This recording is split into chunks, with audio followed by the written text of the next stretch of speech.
Well, they're happy. It's been a long wait for those who've wanted Britain to leave the EU, but after all the arguments and the delays, that will happen at 11 o'clock tonight. And one of those who's made it happen was in Sunderland today, a symbolic choice, the first city that declared for out in 2016. Have you split the country in two over Brexit, Prime Minister?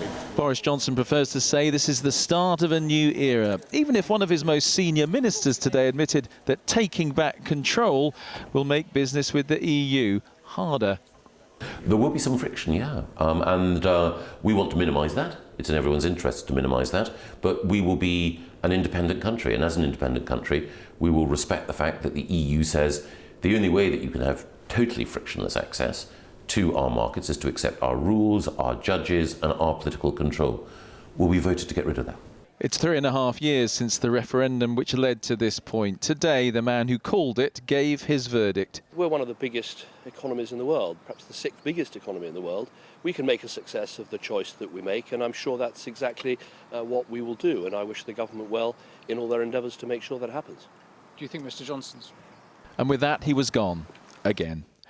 This group demonstrated their unhappiness with Brexit on Westminster Bridge. Here to stay, here to fight, the banner read, but the truth is the fight over membership is over. I think it's a day of reflection for people on all sides. It is carrying out the results of the 2016 referendum, and we've got to recognise that and move on.